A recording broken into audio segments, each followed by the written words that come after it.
Lesson 23 tonight, Mark chapter 10. We're going to be in 10, I think, for 3 weeks. So we'll be in verses 1 through 16 tonight. Turn there with me. Who's using what? I kind of can't keep up with it. I use the New King James. Some of you guys use the NIV, right? Yes. All back and forth. What else is anybody using? NASB or King James or anything? NASB. NASB? Okay, that's a good translation. I've got my interlinear. That's a new revised standard. Okay. New Revised Standard. Wow. That's not what Interlinear I'm using out parts. for. Yeah, I know. The interlinear is the good part of that. So. Yeah. We got it. We got it. All right, good. I was just curious. Everybody's kind of in some kind of translation that's going to make some sense. Let's look at, I'm just going to read the entire verses 1 through 12, and we'll go back and parse through this. This is some fun stuff in here. So, Mark chapter 10, beginning in verse 1, says, Then he arose from there and came to the region of Judea by the other side of the Jordan. Multitudes gathered to him again, and as he was accustomed, he taught them again. Pharisees came and asked him, Is it lawful for a man to divorce his wife? Testing him. And he answered and said to them, What did Moses command you? They said, Moses permitted a man to write a certificate of divorce and to dismiss her. Jesus answered and said to them, Because of the hardness of your heart, he wrote you this precept. But from the beginning of creation, God made them male and female. For this reason, a man shall leave his father and mother and be joined to his wife, and the two shall become one flesh. So then there are no longer two, but one flesh. Therefore, what God has joined together, let not man separate. In the house, his disciples also asked him again about the same matter. So he said to them, Whoever divorces his wife and marries another commits adultery against her. And if a woman divorces her husband and marries another, she commits adultery. So let's kind of look at the lay of the land here. Literally, the lay of the land. So what it says in verse 1, that they came to the region of Judea by the other side of the Jordan. This is really the area where John the Baptist ministered. That's the kind of the underpinning of this. And so if you guys will remember, this would be an area called Perea. And if you guys remember back in chapter 3, we saw that the Pharisees and Herodians, which were, they were allies of Herod's. It's not really a political party per se, but they were his followers. That the Pharisees and the Herodians had become allies in an effort to get Jesus. The enemy of my enemy is my friend. It's kind of the idea. And so, just so you, hi Larry. Aloha. So, just kind of keep that in the back of your mind. Think about this. So we ask the question, verse 2, is it lawful for a man to divorce his wife? Testing him. So think about this test. They were looking to see who Jesus could irritate, anger, alienate, whatever the word is you want to do. It's a good chance that depending on how he answered, he could alienate the people, the Jewish people there. He could alienate rabbis, who I'm going to talk about in just a second. He could alienate Herod, territory he was in, or any other combination. Now, remember, John the Baptist had dealt with Herod and Herodias and the fact that she had left her husband to marry him. And so there was a whole marital discussion that went on. And his irritation of Herod cost him his head. And so that's why I say that Herodians and the Pharisees kind of joining together, you can kind of see the intrigue that might have been going on there, right? And so you've got that going on. Jesus, though, points to them in such great fashion and says, turns it back on and says, well, what did Moses tell you? Which is great, right? So it's like you asked a question, I'm going to give you a question back and see what you say.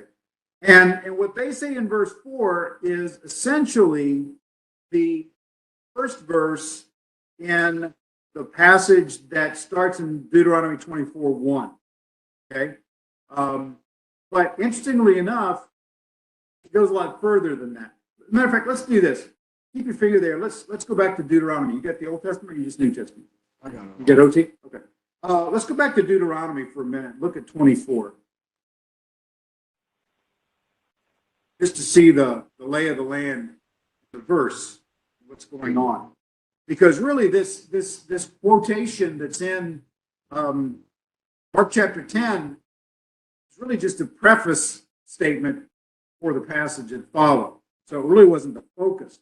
Here's what it says. It says in verse 1 of Deuteronomy 24, it says, when a man takes a wife and marries her, and it happens that she finds no favor in his eyes because he has found some uncleanness in her, and he writes her a certificate of divorce, puts it in her hand, and sends her out of his house, when she is departed from his house and goes and becomes another man's wife, if the latter husband detests her and writes her a certificate of divorce, puts it in her hand, and sends her out of his house, or if the latter husband dies, who took her as his wife, then her former husband who divorced her must not take her back to be his wife after she has been defiled.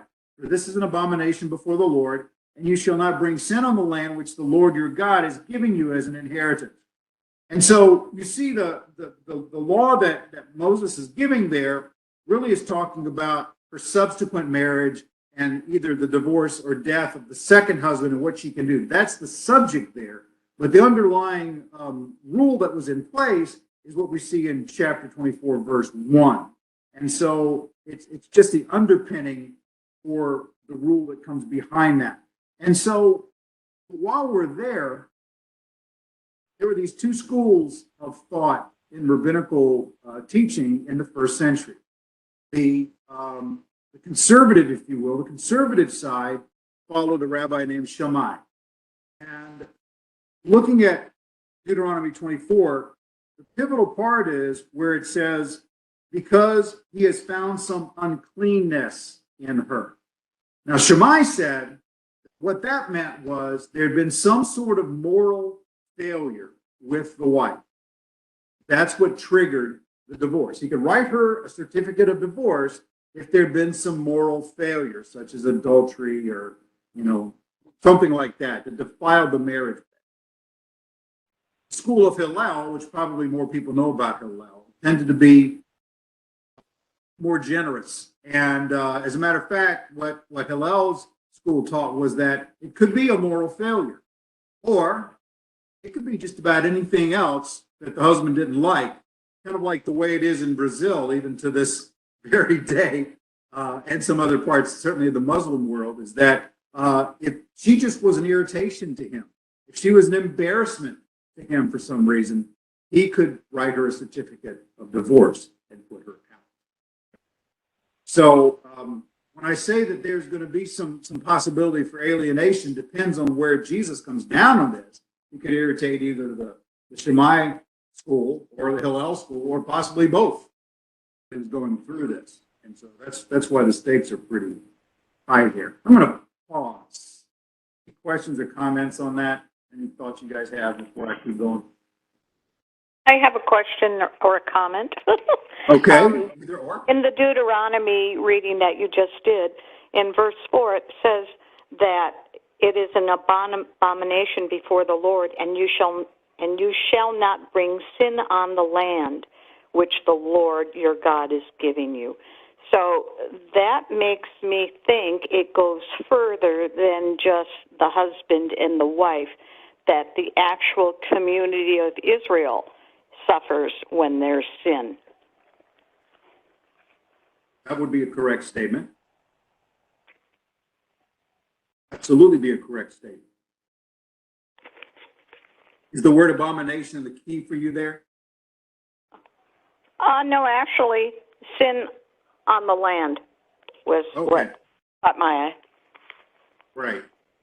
Yeah, it's funny you say that, Paula, and certainly it's not kind of the center of the conversation tonight, but we become, in our society, have become very much to think that our sin is is only affecting us.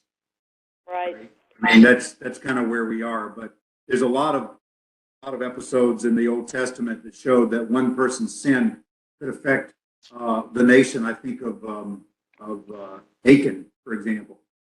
You know, when he sinned and stole items out of out of Jericho, that there was sin in the camp, and that had to be dealt with because it was defiling the entire nation.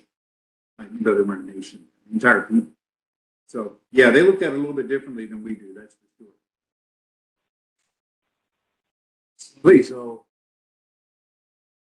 I wouldn't think of it in those situations, sin on the land. I mean, it's pretty selfishly thinking about it. So this just takes it further a little bit, just like, yeah, no, it's outside of your scope, it's everybody involved, it's all the Lord, it's not just me. Absolutely something selfishly. Mhm. Yeah, absolutely. You know, and if you translate that to the New Testament, we see Paul in 1 Corinthians 5 telling them they need to get this guy out of their fellowship that was in abject moral sin. You need to get him out because he's basically saying a little leaven leavens the entire loaf. And so you got to get them out. So yeah, it's not just one person there that's being affected or two. So that's good. Other thoughts? Here or there? Well, in that vein, you can see it right in the initial issuance of the Ten Commandments back in Exodus. The verse about you shall have no other idols before me, don't bow down or worship them. He talks about I'm a jealous God and I punish even to the third and fourth generation the children of someone who does these things. Right. I'll bless for 1,000 generations those who turn away from it. So there are a lot of things where, like, that as just a abstract concept, that sounds like a weird thing, especially to modern ears, but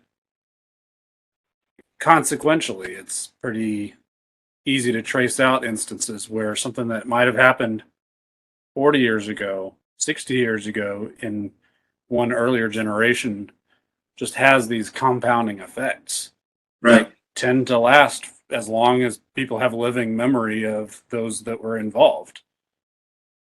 Whether we can specifically say, oh, that's God coming after you because of what grandpa did, or it's just, this is what happens. Well, I think it's something that's really near and dear to my heart is my home state, Virginia. And without getting into some big macro conversation about the Civil War, Virginia fighted against the United States government, and majority of the battles were fought in that state. And the point I'm getting to though is that it took Virginia decades to recover from that, to where it started to see economic parity because of the decisions they made early on. It was probably the 70s or 80s, the 1970s, before Virginia really got in front of that. And so, yeah, the actions that came 100 years early,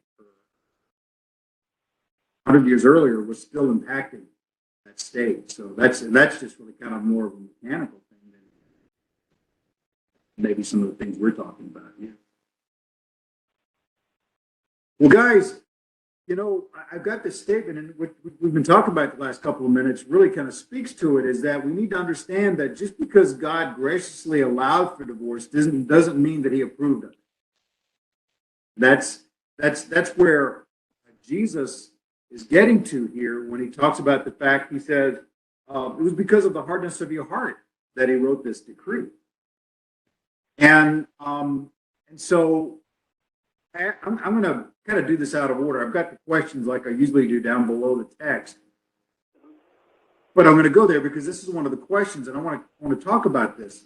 What does Jesus mean when he refers to the hardness of your heart? What does that mean? What's he referring to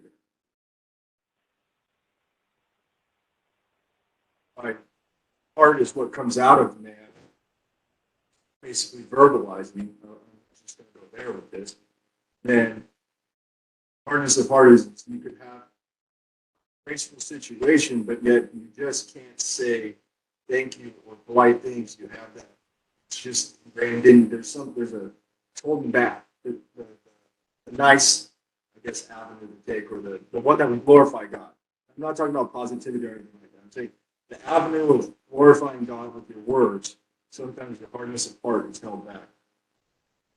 Something that's a choice here of where to go.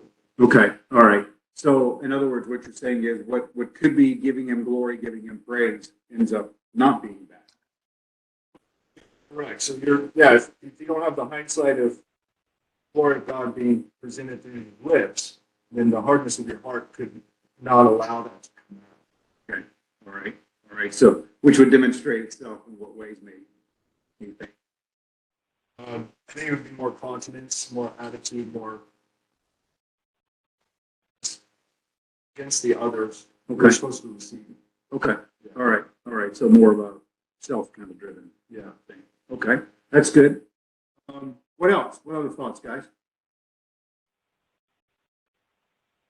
Well, the particular case of giving laws in Deuteronomy is part of the whole pattern of the Old Testament. Israel's relation to God is God consistently provides a superior concept, whether it's a perfect relationship in the garden or a relationship of conscience with the patriarchs, and then a relationship of natural law, so to speak, with Noah and his descendants, and then a relationship of direct covenant with Abraham and his descendants until it gets to the point of, okay, guys, you're really not getting this. I need to write this down. So many times God has an ideal and people fail at it and turn away from it. And God has to come and with at least a partial rescue plan to keep humanity going, to keep the story progressing towards Jesus. And Israel is generally at the center of it, but even their hearts harden in the process, and the relationship has to get more nitty gritty and more detailed and more down to earth in order to maintain the progress. I want to take something off the front of that you said, and it kind of relates back to what Blake was saying about the fact that God always has a better plan, a better outcome. Right? Same kind of thing you were talking about with the grace that we should recognize. This outcome could be for correctness or rebuke. So yeah, not being cheerful or whatnot. I'm not talking about choosing your own avenue to take. It's Okay. All right, so we're kind of getting that kind of forming up. Other thoughts? Yeah, Wait. sorry, just Blake is a little hard to hear occasionally. So Okay, I don't know. funny for a sound guy. Sound guy's not in control of my camera, unfortunately. We'll speak up a little bit. Other?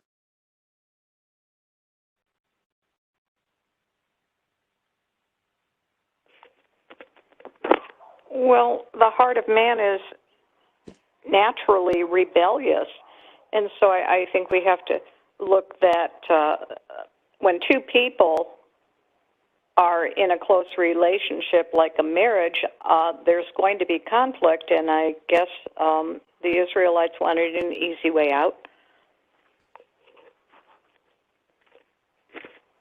Well, yeah. I mean, when you're talking about it, the very specificity of the marriage and the divorce, because that is contextually what Jesus is talking about. So, yeah. I mean, we could talk for a long time about what makes marriages blow up. Kinds of reasons for that. Yeah, I mean, you could say that he's talking about the tenderness that one would expect from a proper loving relationship. Right. You've got the example from 1 Corinthians, love is patient, love is kind, and so on. Right. But when that goes away, there's, like we said, the allowance, the permission that is made to provide for the situation. but it's because of whatever shortcomings have put themselves on display. Yeah, and they become the thing that is displayed as opposed to other things lots of times. Jesus, let's continue it because Jesus starts to, in some ways, explain what he's talking about and kind of going down the path that Paula did there a bit. He says in verse 6, but from the beginning of creation, God created them male and female. For this reason, a man shall leave his father and mother and be joined to his wife, and the two shall become one flesh. And they are no longer two, but one flesh. Therefore, what God has joined together, let not man separate. I keep hearing the word asunder there because that's what I'm used to, and that's what I say in all the weddings that I do. I always make sure that is in there. No man put asunder. And here in the notes, this is not my original idea. I think I got this from D.A. Carson. He talked about the fact that Jesus appeals to the principle of the more original, the weightier. The thing that came first is the weightier. Let me give you an idea what I'm talking about in the world's perspective is we see the U.S. Constitution, right? We see something that was an amazing work, just brilliant work. Then we've seen since then all the court cases and all the precedents and all those things. Sometimes the thing they come up with isn't as good as the original, is the idea. But they have to make provisions for this, provisions for that, provisions for the next thing. And so what Carson talked about is Jesus goes back and he says, the original design was the thing that was the best. Because if you guys recall, Genesis 1 and 2, God said it was good.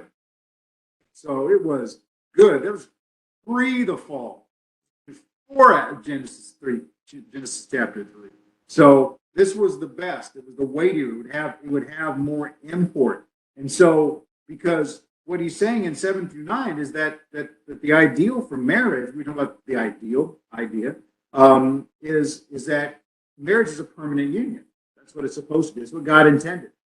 That he would leave his mother and father and he would cleave to his wife. That was the idea. And so when we get to this idea of the hardness of your heart, part of it's where Paul said, you guys are all in the same area. Is this idea that you would rather, somebody said this almost exactly, you would rather do it your way. You would rather do it your way. Honestly. Talking. And so in a very real sense, God's plan is this, but he's saying to the Jewish people, but your plan is this instead. You couldn't toe the line.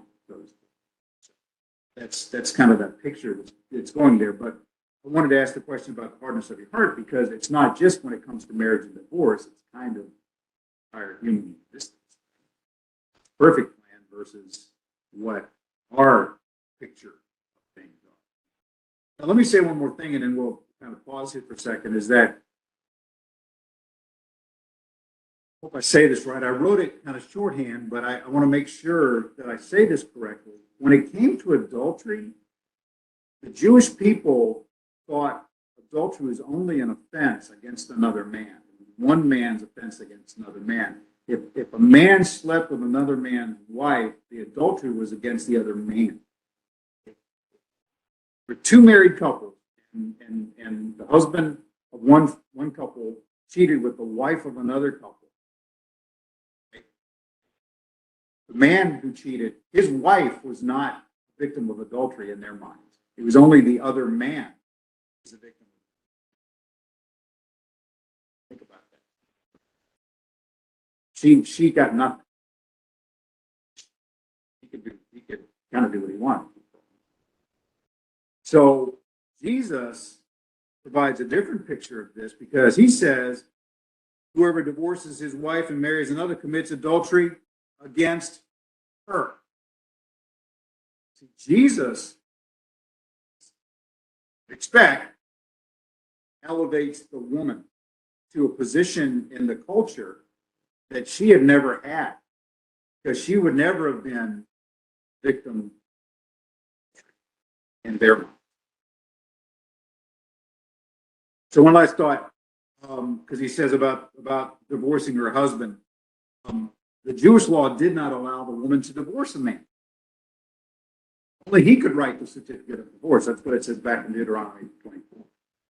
Roman law allowed the woman to divorce a man. Jewish law didn't. So some seem to believe that Jesus was kind of nodding toward the fact that because the Romans allowed it, perhaps the Jewish people would allow it. So let me ask the question, and then we can go wherever you want to with it. The question is, what challenge is Jesus giving to the Jews of his day in verse 9? Can I ask the question first? Sure, go ahead, brother. So through what you just said, then only the other man would have the right to write his wife a certificate of divorce. Yes. Okay. Jewish law at Okay. that time. That's I just was trying to understand all of that. Yeah, Jewish law would not allow the wife to write a certificate of divorce. Okay. I mean, you have to always remember that when Jesus came and he said, that in Christ, there's no male nor female or slave nor free or any of that. That was radical. It was radical in his day.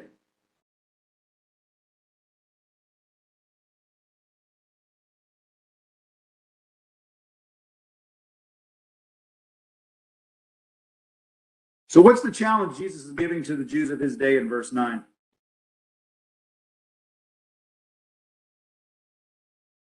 Well, on one level, he's trying to reframe their questions for them. They keep coming at him with the superiority of the text of their law. He's trying to remind them, hey, who's on top in this arrangement? Is this your law? Like, you guys came up with this and you guys uphold it, and this is your thing, your culture, your superiority? Or is this God gave you a law? God gave you an ordinance. God gave you a relationship. God gave you a whatever you want to ask about. Where the Pharisees keep coming to try him with their interpretation of law, he keeps coming back with, put God in the front of your question and you might come up with a better answer than what you're fishing for.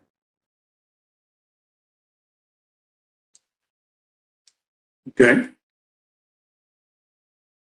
Back to what you said on overall scope of the plan, this is the best option. Mm-hmm.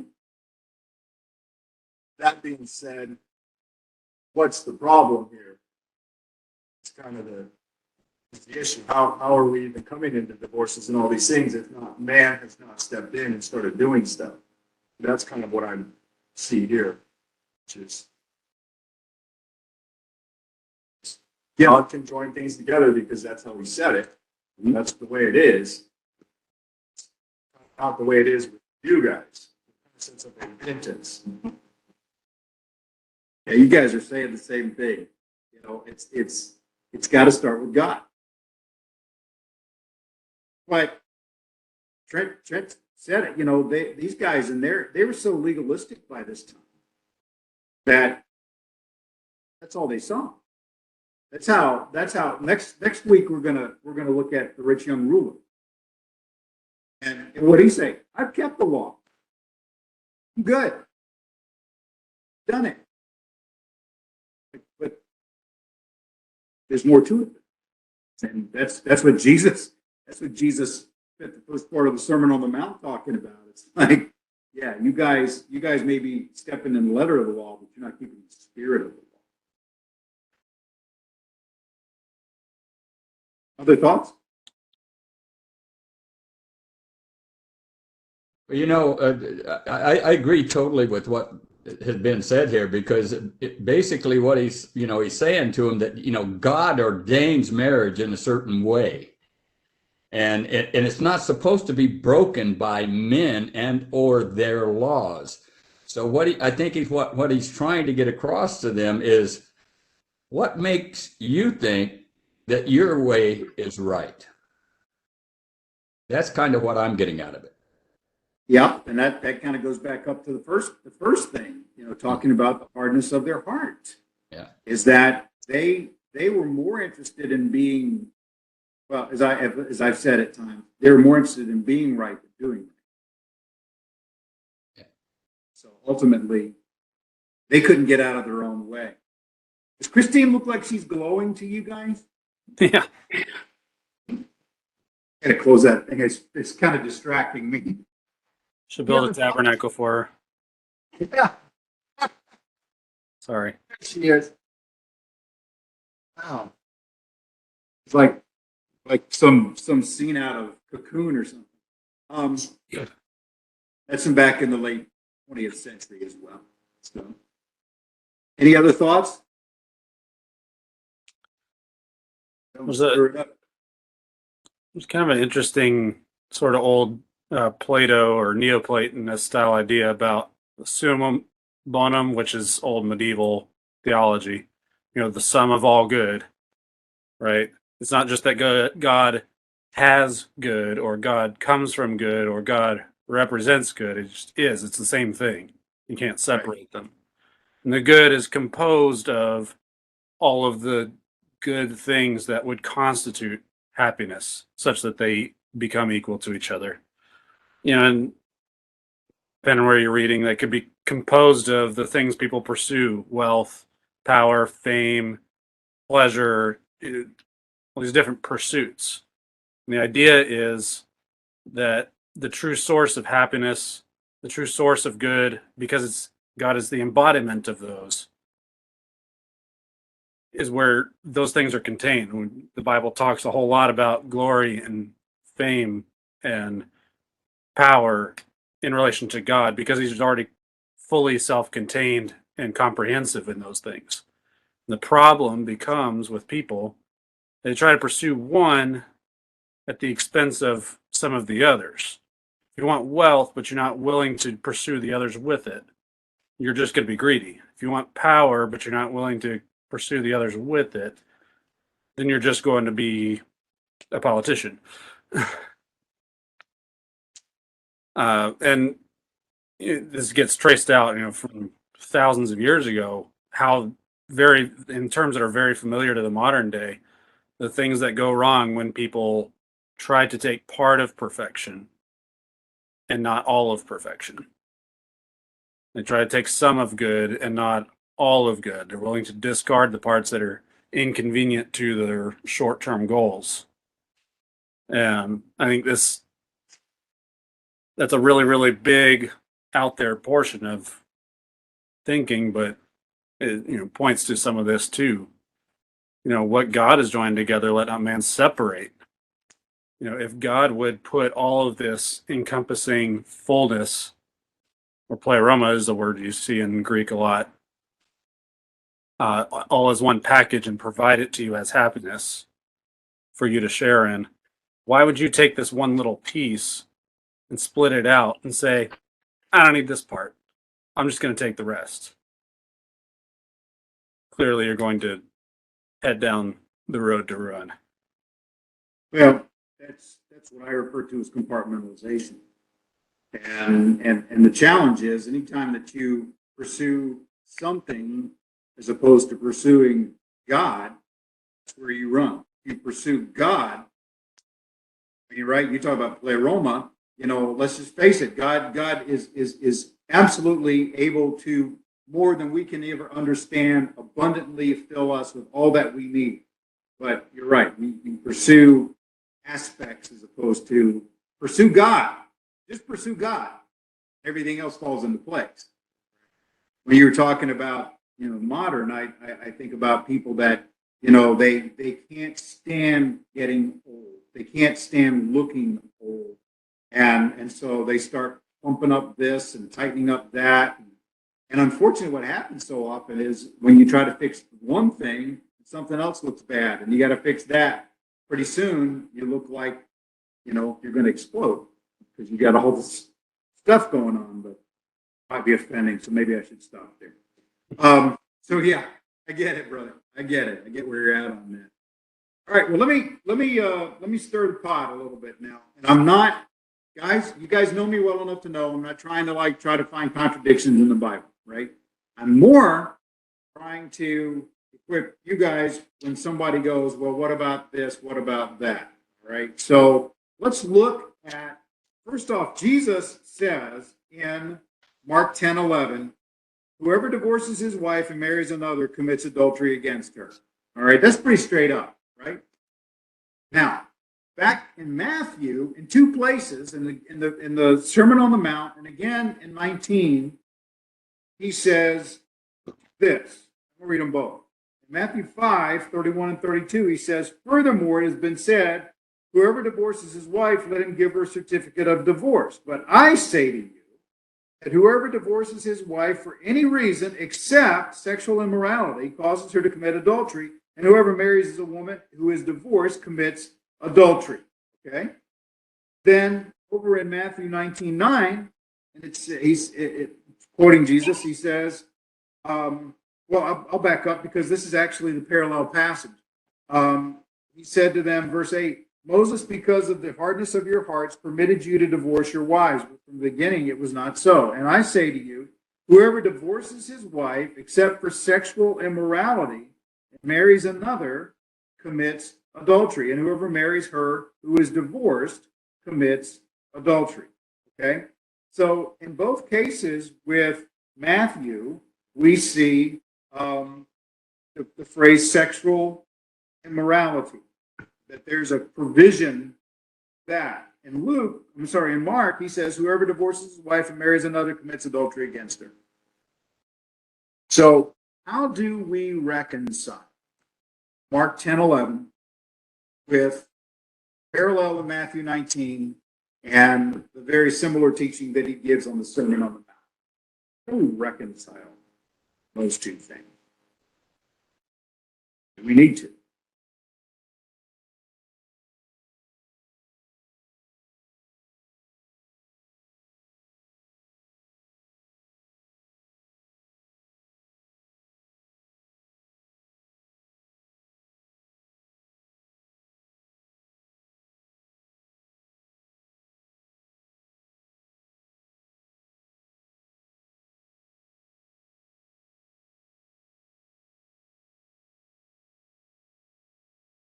First thing I'm going to tell you is that it's possible that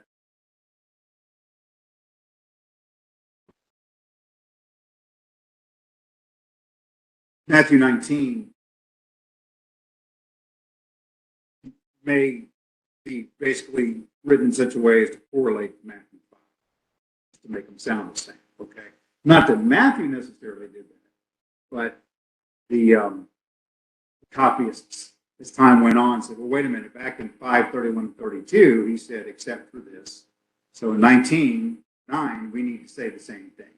So there's some question about whether 19:9 actually had the provision original. Okay. So I would bring up just a couple of things. One,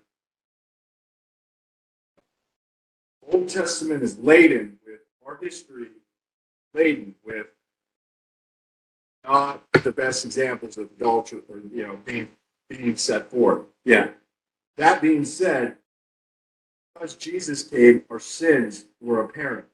Without Jesus' blood, without him, this is not a real thing anyways, to begin with. We wouldn't have this discussion. So until these words about adultery coming from his mouth were performed, then it starts basically from zero is what I'm getting at. In a sense as this is it. You don't so whatever you were thinking of looking back and whatnot, that's not good. This is it right here. That's where I would stand on that. His words introduced the right thing as of now. okay. All right, so he's coming to fulfill the law. Yeah, but this is what you thought, but this is what it is. You may have had this scene and this history and all this stuff, but this is what it is. Okay. All right. So he's setting the standard like that. Well, I'll submit first. I don't think Jesus said 3 sentences on one topic and then left it. I mean, he had 3 years with these guys. So imagine, and John kind of hints towards this imagination, that there's a lot more to talk about. And these guys wrote down the highlights, the things that we needed to get across, but we could write it in the form of a letter. So there's some succinctness and maybe editorial choices towards the goal of driving home a certain point. With that in mind, I've gone to this well before, but each of the Gospels is usually described as being in a certain theme, where Mark And is to a certain audience. right to a certain audience. So Mark is written more to demonstrate Jesus as a servant, or a human person, but as a servant, as an example, right? So in a lot of cases, the teaching will be slightly softer, slightly more maybe commodious, or at least like put the arm around the shoulder and say, "Hey guys, let's walk through this one and think about what we're talking about here." Where Matthew is generally regarded as more of a Jesus as the king, prophetic. He's the Messiah, but he's specifically the king, and he's here. And there's a lot of very, very big brushstrokes trying to paint that. It's not the only place for the Sermon on the Mount, but it's the very, very specific place where we find the Sermon on the Mount as a very big manifesto type address, where Luke, it's kind of like it's in there, but it's listed among a bunch of teaching. So they're just in tone, it's a little bit different approach. So in that regard, a king issues a law. He's going to say, "This is thus saith the Lord, so let it be written, so let it be done." And Matthew is going to write it that way. Matthew is writing to a Jewish audience who needs to kind of hear black and white. What does the text say? What did the king say? Okay, I got it. Where Mark was a little bit more of an expansive audience, a little bit more Greek audience, or at least Hellenized audience, and a little bit more personalized, a little bit more of this is basically Peter's teaching, and Peter was one of Jesus' closest friends in his ministry. So there was probably a lot of times where Jesus came over to Peter and said, "Okay, let's slow down here. Let's talk about this."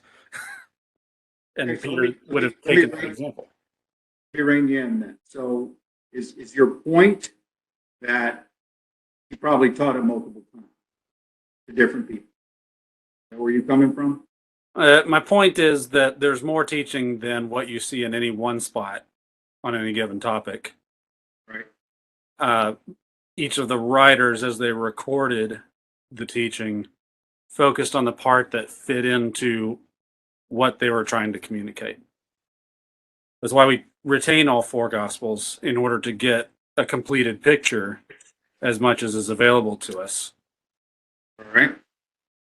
But All right. with So you're going to go with the idea. You're going to go with the idea of occasion, theme, audience, to give us to say that's how we reconcile this, that these are different teachings to different people at different times for different purposes. So that's why we've got these not dissimilar, but not exact. it's kind of like the allegory of a diamond with different facets from last week. Yeah. You kind of have to see all the facets in order to get the full brilliance. Okay. It's at least part of it. Okay. I think that's true. At least part of it. I think But it's got some legs on that. I think that there's some merit in that discussion, but I also think sometimes that this discussion is a lot simpler when you drill it down, and it's simpler when you go to the heart of the 10 Commandments. If I'm correct, I think commandment number 6 is "Thou shalt not commit adultery," right? And so that's there and pretty significant, because that's kind of that's one of the commandments that when you involve yourself there, it really hurts people other than just yourself, right?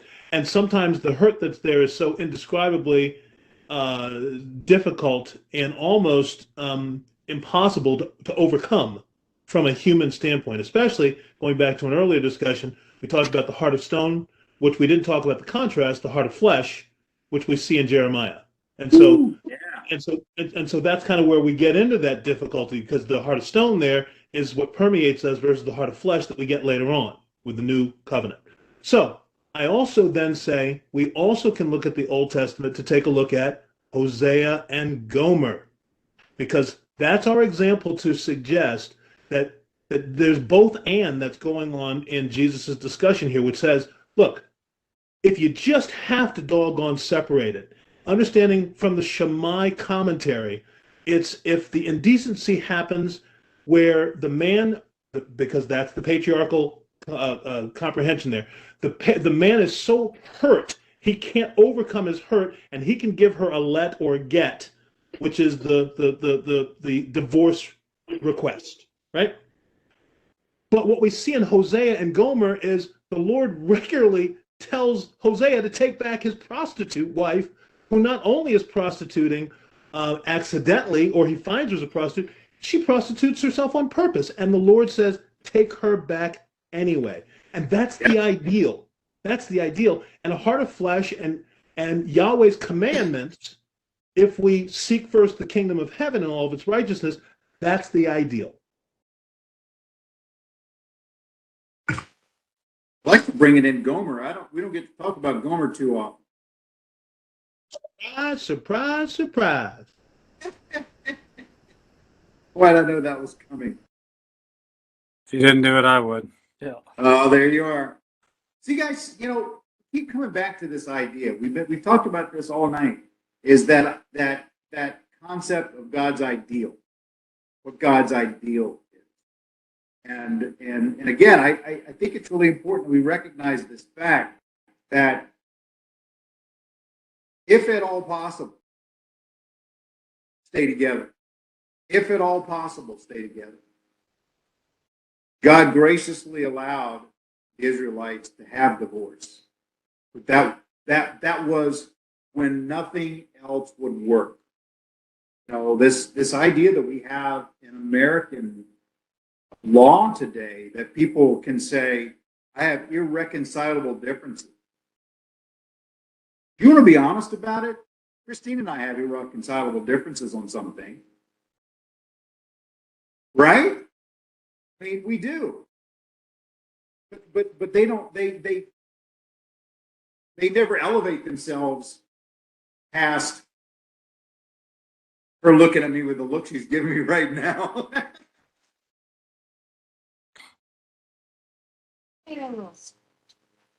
Yeah, I mean, not. I mean, we just, we don't, because if your marriage is built on Christ, then there's respect, there's love, there's all the things that go with that. It's God's ideal. So, I kind of, just my own little commentary, I kind of hate the fact that we in jurisprudence today have made divorce so easy. As So opposed if I can, Pastor Bruce, you asked, you presented some interesting parallels between the commentary, right, of Shammai versus Hillel. Yeah. And so when you start talking about modern day parallel, well, part of the reason that Hillel was embraced is because he was more contemporary. In fact, if we put Hillel in historical context, he is the teacher of Gamaliel. So he's a more contemporary guy. He's going with the times, and those times are mostly Greek and the Romans. And the commentary there is going to be to keep people a part of the culture, a part of the climate, keep them hip, as opposed to the antiquated commentary of Shammai. Well stated. Well stated. Yeah, because we're talking about a guy who's basically operating, as you said, during the Hellenistic and the Roman Empire. And certainly they were given a lot more freedom. And we would see, we could take that and run with it for a while, I think. A lot of teachings that go on. And perhaps even looking at modern commentaries on the Bible versus ones that were written, you look at somebody that wrote 200, 300, 400 years ago, it'd be very different. Somebody writing today for me. Yeah. Any other thoughts on this? Well, You guys have got it pretty well dialed in. one other ideal of God's that I think plays into this whole topic is God's ideal dealing with humans is with promises because God's good for it, Right. right? I mean, it's a subjective relationship because God is God. He can just deal with us in promises, and that ought to be good enough. And the problem is that we aren't good for it. He's good for it. I mean, he's his own witness. Right. But the point being here in this case, the expectation, be holy for I am holy, is you made a promise. You know, we make a big deal about saying your wedding vows. Some people even write their own vows. It's all about the vows. They're promises. And we make a big deal even for pretty secular people. A lot of times make a big deal about having somebody, a religious figure there, having their family there, having a church setting or synagogue or whatever other they're going for. But the point being, there's some sense of the sacred promise that's being made in almost everybody's wedding ceremony. It's all about the promises.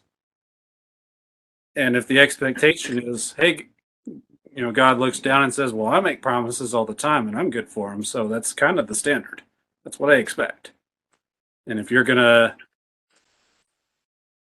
make sure that you're not good for it, you're going to go out of your way to not be good for it. That particularly is a vivid example of our shortcomings.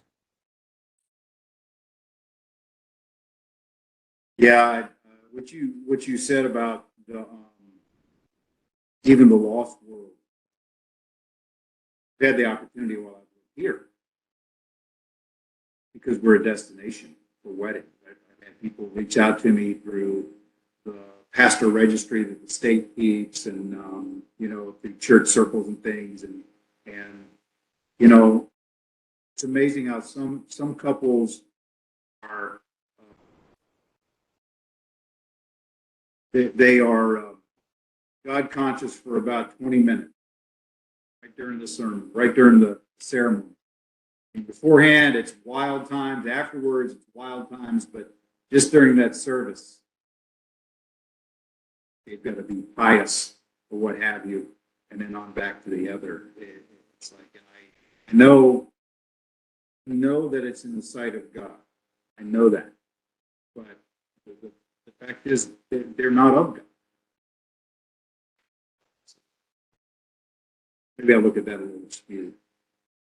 It's why when we talk about, I'm going to open a can just for a minute. When we talk about divorce, it used to be a real conflict. It still is a real conflict in many churches as to, especially when the role of deacon comes in, whether divorced men can be deacons or not. It's a conflict I've been drawn into more than once, and there's that leads ostensibly to the question of, well, what would be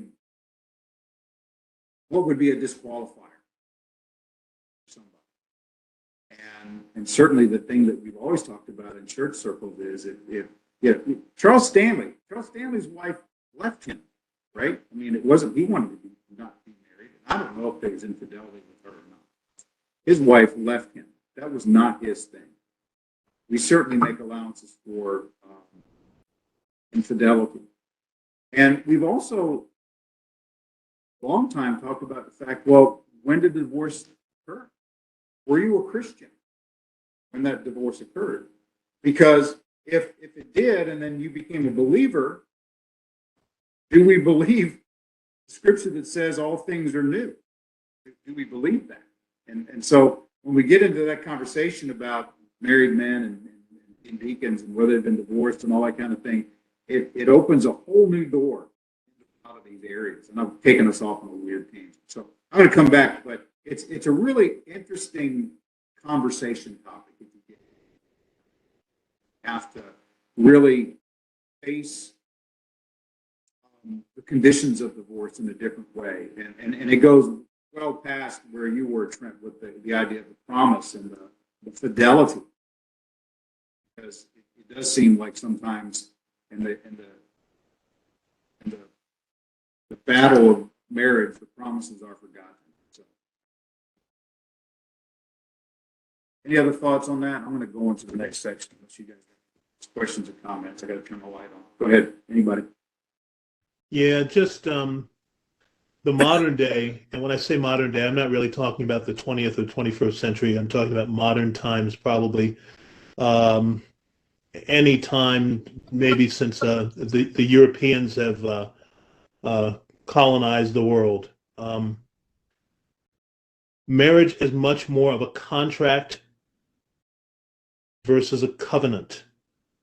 And understanding the differentiation between the two would help guide us when we're studying this passage in Mark, to understand what God's ideal is for marriage. Because a contract is what we're saying in terms of the husband giving a wife a writ of divorce, versus a covenant which says, you're under my, I will remain a Boaz type for life, regardless of the situation or the fray we find ourselves into.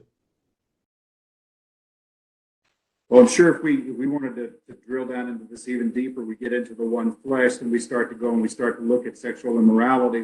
We'll start to look and see what Paul talks about. But yeah, when you were talking about the covenant, the thought that flashed through my head was the idea of being blood brothers, right? Each cut your finger and you do the thing, or your palm, or whatever. And there's that sense that we are never going to be separated. And that is the covenant, right, Preston? There's nothing written on paper anywhere. That's you and me forever. Yeah, that's good. All right, well, let's look at, did I really put the word kingdom on here? I spelled that with 2 O's. Kingdom. Kingdom. My goodness. Can I have that as a nickname? Kingdom? Yes, separate it out. It sounds like a good supervillain or something like that. King Doom. Well, that's a little too close to Doctor Doom, though. I don't know. Just saying. All right, we'll work on it. King Doom. That sounds like a wrestler more than it does. And I just don't want to think about you in tights, Preston. So we're just going to move on with it.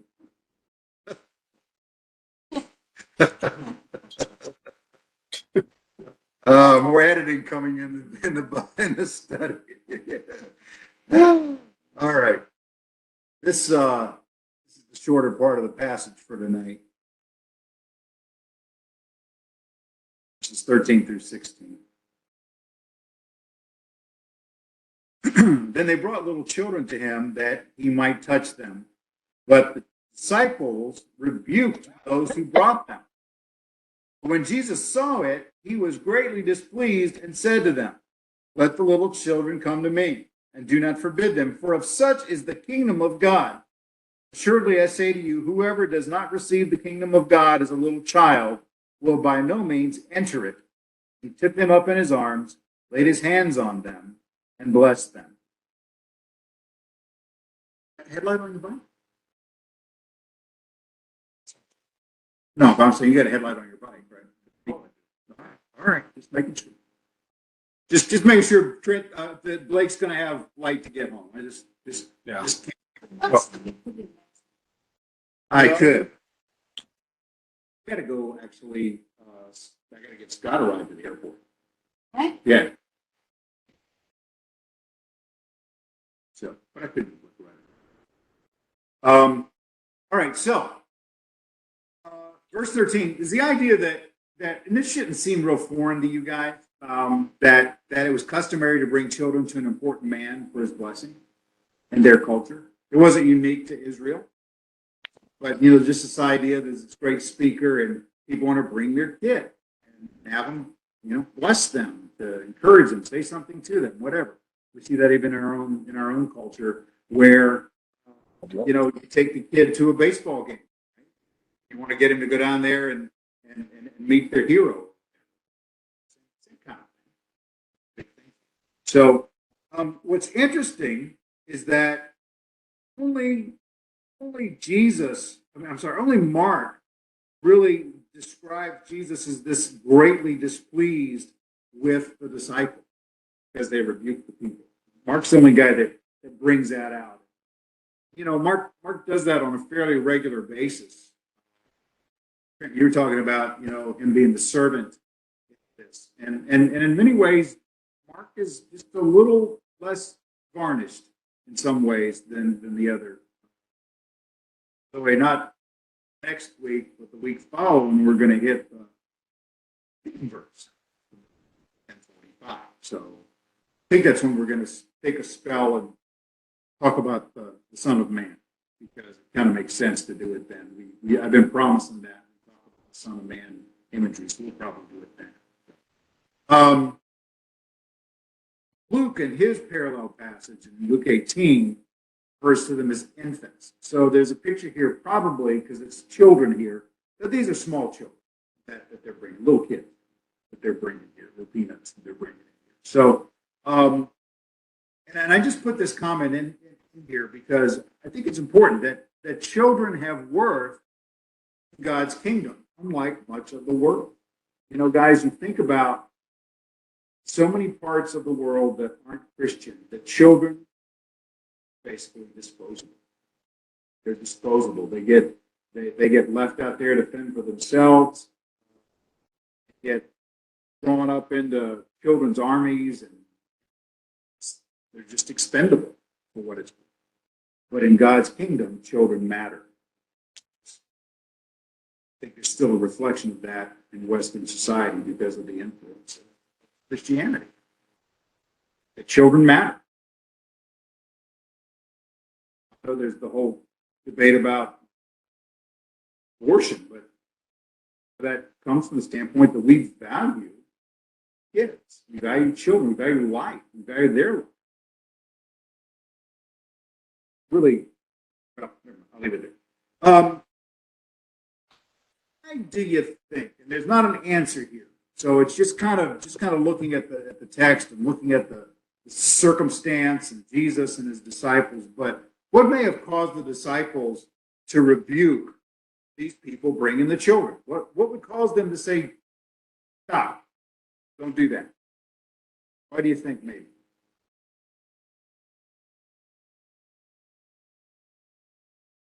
One of those conjecture questions.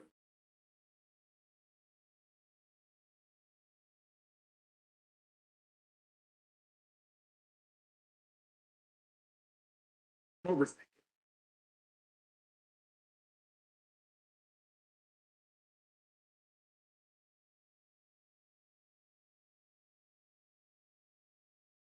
It was pretty stern to reprove, or something, more gentle. So that this highlights the importance of this. Why would they be rebuked? Well, the disciples were thinking he's got other business to handle, and this may not make the top priority of it all. So you think he might have think he's a little too important for these kids? Yeah. Good. Play into it. Other thoughts? Agree, disagree? Add on?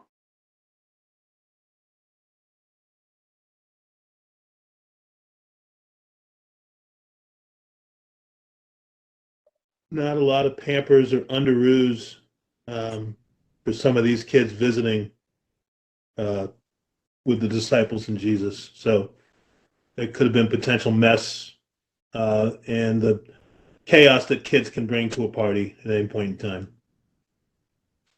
So you would say that not only with Blake that it was his importance, but also that maybe they didn't want to be messing up the area that they were operating in. Yeah, and I've got new dad Trent hanging out there with both Archer and Aurelia, and he's living kind of through some of that the potential hurricane that is small children. Mm-hmm. To go along with that, Jewish society and just the culture was to be very clean, and kids have a proclivity for mud and just getting sticky for no reason, even though you've never seen them have candy in their hands. I just want to take Talking that. with the snot bubble out. I want to pull that phrase out. A proclivity for mud. Sounds like something Paul might say. It's like if I could go back and do my senior picture in the yearbook and I got to put a caption, I'd love that to be my caption. Proclivity from mud. I just oh my goodness. That's very true. You never know what they're going to say and or do. Or do. Absolutely. What do you well, you know, now you guys are all kind of going, do you guys think the disciples are protective of Jesus? Yeah. I think they're protective of the message too. I think there's kind of maybe there's an age of majority issue here. You know, So these are probably they don't want to waste it on the kids? They don't want to waste it on the kids? like a pearls before swine kind of thing. Yeah. You know, kids, the only thing you have to do is just memorize scripture. Don't worry about what it means. Don't worry about what it says. Just learn it and repeat it back to me so that I know that it's engraved in your brain. We'll worry later about what you do with it. Seen but not heard. Yeah. So if you haven't had your bar mitzvah yet, you're not a man. You haven't joined society. You're a barbarian, essentially. You know, we say that now. Every year we get invaded by a barbarian horde. They're little kids, and we have to civilize them. That's our job. You know, kids don't Talking about them. reformed, and we enslave them, like Rousseau would have said. Like they come a mess. They come largely blank and small hurricanes. You have to make improvements. And Yeah, so- they No didn't instruction care. manual. Is that Mama? No instruction manual.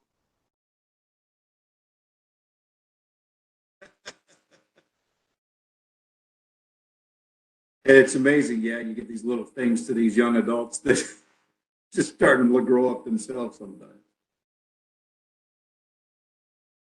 So yeah, I mean, right? I mean, there's an orderliness.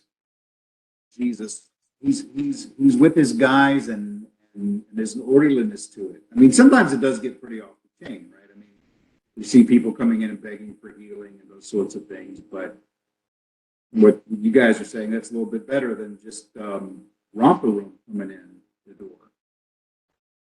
We may be applying a little too much of our modernism to it, but that's going to kind of come into this next section, this next question. But kids are kids, and probably have always been. it could be like the opposite of human shields too. Like, hey, I have a little kid. Let me move up to the front. This is important. And they're trying to say, hey, there's a queue here. Let's keep it in order. We can't forget these people who've been waiting all day. Who do you think you are just because you have a kid? Well, you know, people do use, you know, anybody Think of the children. ever watches professional golf, or probably any sports, professional golf has gotten known for this, is that people that stand along the ropes.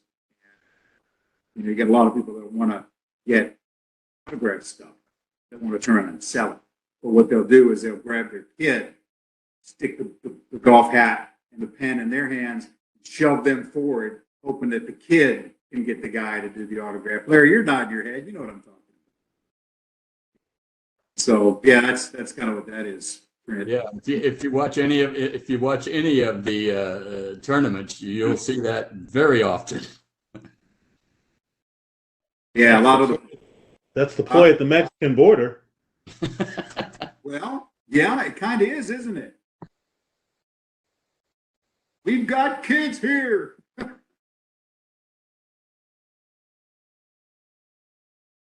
All right, so maybe the disciples weren't just crazy to do that, but Jesus calls them out, right?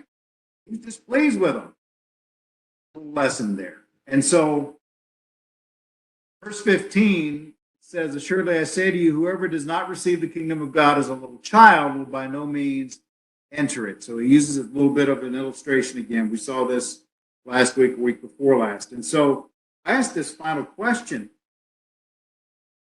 What physical and behavioral characteristics of children are in view in verse 15? And so, what is it about children that Jesus is talking about to reflect being a part of his kingdom? What aspects of children Jesus be highlighting? When I say physical and behavioral, I'm talking about, from the perspective of both what they are and also how they interact with the world. Things that children are known that would reflect the kingdom of God, not what? Dependence. Yeah. It's a good one. Lack Very of guile. trusting. I got two voices at the same time. Say again. I said very trusting. They come very trusting. They're innocent. Yes, sir. They have no misconceptions. So innocent as well. Yeah. Preston, did you have one? Lack of guile. Lack of guile. Wow. So not only trusting, somewhat trustworthy.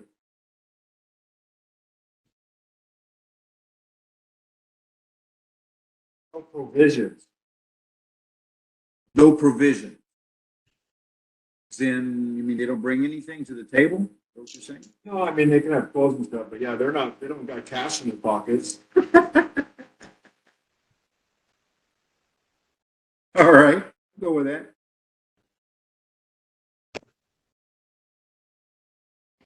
Write that down. I did. I wrote That'd be quicker on the draw. Oh, well, I say they're very parent-oriented instead of self-oriented, which sounds strange to say. Kids are selfish, can be. but that flows as a subservient identity in their parents. I need this, I want that, but everything, that recognition and that emphasis still depends on the parents to provide it, rather than some idea that they can do it themselves, Okay. up to a point. All right. Also, You were going one way with that, but you kind of went another. Okay. kids are very small, so they fit through eyes of needles. Oh man, you're stretching. You said All right. What? You said physical characteristics. All right. Yeah. Trying to find one. All right. Okay.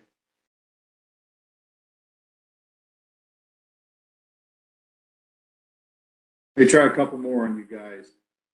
And I thought this is where you were going, Trent, but then you kind of went with the parent focus tonight. Because I was thinking, kids are fairly humble, right? I mean, they are. They're not haughty for the most part. They're fairly humble people, and so these two kind of go with what you were saying. They're fairly humble, and they're not really self-conscious. Have you guys known that about kids? Now, there's some kids that are, but Christine and I were in the line to get something to eat down at Costco a couple of weeks ago, and there was this little girl. Christine's laughing. I mean, she had on like cowboy boots, sparkly tights, and then like a ballet tutu and some kind of top that didn't go with any of it. And I mean, she had it going on. Total lack of self-consciousness. It's all that. So, just get it out there, man. There's a constant sense of wonder also. That's a good word, bro. That is a good word. Sense of wonder. I like that. Kids tend to be fairly receptive. They'll roll with you a lot better than adults will sometimes. And don't get me wrong. I mean, every kid's not like this. Some kids are scared of their own shadow. I know that too. But I'm just talking in general sense. guys talked about dependent. Those are all kind of how they deal with the world. I think we also need to remember that kids are. We kind of got on this. They're dependent, right? They tend to be weak compared to adults, and again, fairly helpless. Fairly helpless. They need us for a lot of things. I mean, I don't know what the age is when they start being able to put their own clothes on and stuff like that. Drew said the other day that Cortez and Shepard. Cortez is 6, so that's pretty good. But Shep, who's 3, said he's kind of responsible for dressing himself now. I don't know. I thought that was kind of young, but he looked good on Sunday. Yeah. Of course, he also looked surprisingly just like his brother. So I think it was like, all right, like what the big bros got on, so I'm going to go put the same thing on. So I don't know if he would have done the same thing if Cortez had been out of the house. But he looked sharp. So, yeah, you guys, we put all that together, you see, and you've just got this picture of total yieldedness to God. That's what he wants from us. We're imitators too. Yeah, that's right. What Imitators. you know at that age, you know, I believe that probably most of them are not able to understand faith and or the willful unbelief of an adult.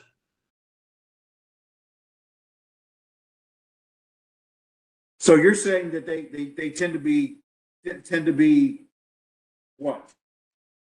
Didn't quite know what Just very trusting and that they're not understanding the difference between the two. Okay. Not Yeah, burdened by the uncertainties. you don't run into a lot of 4-year-old skeptics, do you? Most part, they're rolling, and you know, we know psychologically what some of that's true, but yeah, they're not usually jaded. Foundation of Jesus Christ is not necessarily in a trial, per se, as far as knowledge. No, Right. It says, come to, for the kingdom of heaven, like children like these. It's like, well, yeah, we repent from that because Jesus is in us now in our lives. Believe in him. So it's at that kind of point, it's like, yeah, okay, so yeah, even though they don't have that foundation, we don't either come into the kingdom because we've separated it. We had to make a choice, or we had it because we grew up, right? and then we did it because we received the glory of God through the revelation of Jesus Christ himself. So at that point, we become infants, kind of in a sense, oh, we're going to put this together, and then, baptism comes And then you start again. with the foundation. Right. Yeah. Yeah. Well, there is that idea, right? Laying down all of our preconceptions, all of our pride, all of our accomplishments. Starting over as a child, saying, "Teach me now, teach me," right? Yeah. Sure.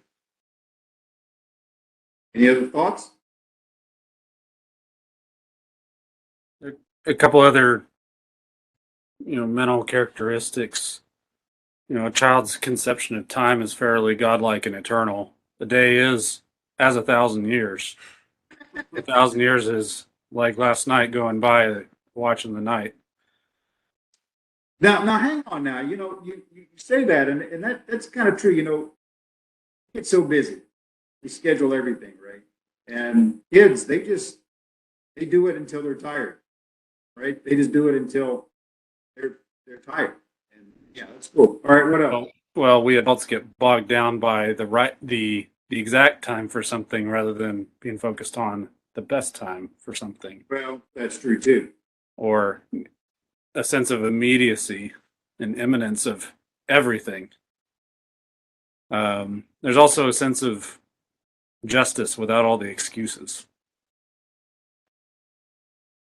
All the mitigations that we put on just to try to navigate life in our mundane way. You know what? You saying that actually reminded me of something too. You know, there's a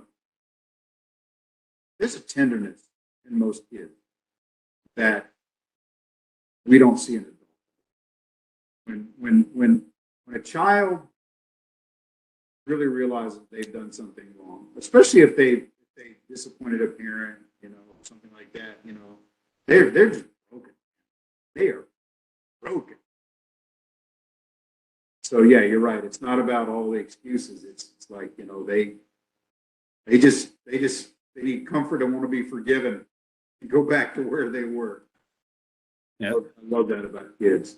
On the flip side, they know right and wrong very, very early. They know when somebody Sure didn't do. do it right. And there's not a whole lot of but involved in the discussion.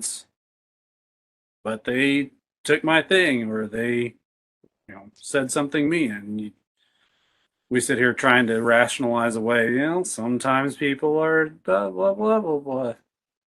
Whatever we come up with. And, we tell ourselves that we have to do those things just to get by, but as opposed to the kid that said, he said a bad word. it is or it isn't. Yeah, that's it. Sometimes we talk about the simplicity of God, and it comes down to little items like that. I had to learn in preaching, I had to learn not to say the word stupid, because if there's children in the room, I mean, I've literally said that before, not remembering that. You're coming out of the crowd. I'm not supposed to say that in front of children. It's just very literal. Hey, Pastor. Hey. We may have forgotten one or two, but one of those, and I'm hearkening back to a couple of interactions I've had with Trent's son. Let's call it unbridled glee. Unbridled glee. Can't call it joy yet because they get sad, right? Conditions make them sad, but their glee potentially is that kind of a pathway to what joy should look like. So, I think back on what that glee looks like, unbridled. And I've been able to have a couple of interactions with Trent, and Archer's around. And Archer will have one of his companions, his stuffed companions with him. And I might ask Archer the wrong question to say, who's that companion? And all of a sudden, his eyes light up, and he starts talking like 1,000 words a minute, because he's going to tell me about his companion and then all of his companion friends. And it can go on for days and days and days, and he's just exuberant about it. And once we become refined and we get good sense and we become intellectual conduits of our society, we discard that, because that makes us look like imbeciles. We're proper stewards of each other's time. Yeah. Yeah, there's definitely something to the idea of just going back to just the childlike spark. We could keep going with this. I mean, I'm reminded of my niece Naomi, and when she was a little kid, she couldn't stand to see anybody left out. She couldn't stand to see anybody that was sad. There was an inclusiveness, positive inclusiveness that I saw in her, and I see in a lot of kids. When they see somebody else that's there, basically they're saying height. They're like, "Oh, hi." It's, I want to connect with you, right? And there's just there's a lovingness that comes in that. And I think as we get older, we can. And some of you guys keep doing that, but some of us just get a little too for that. But what's the? You got a commentary on that, Mr. Redding? I'm just saying that's below me. I'm much more mature, and I've grown beyond that. So I no longer practice that pittance of life that you're describing. They're even more undignified than this. Oh my, there it is. Yeah. Well, let's kind of keep these in mind. I mean, I think it's an encouraging thing to read that, and I'm always reminded. I'm sorry, I'm going to go back to another cultural touchstone. I remember there was an episode of Friends where Phoebe ran like a kid. I mean, when she ran, she just arms a flailing, and I mean, she ran like her arms were going to fall. And so she was out running with Rachel, and Rachel, she's all Miss Prim and Proper and running and like that, and she tells Rachel, you need to try to run like me, and then Rachel does, and she finds out she loved it. She loved running like that, and so she ran into a police force. But it just she was able to kind of tap into that childlike and go out there and do it. And so there's some real opportunities for us, spiritually speaking, to be able to do that. And so, Preston, I like your phrase, unbridled joy or glee. Yeah, we can have the joy part because we know Jesus, but just to be gleeful. I see that when we sing sometimes. It'd be cool to see that other times. Well, guys, we're about out of time for tonight, so let's call it here. As I say, next week we're going to begin with the rich young ruler, so that should be a lot of fun, and then we'll go from there as we continue through chapter. Let's have a word of prayer.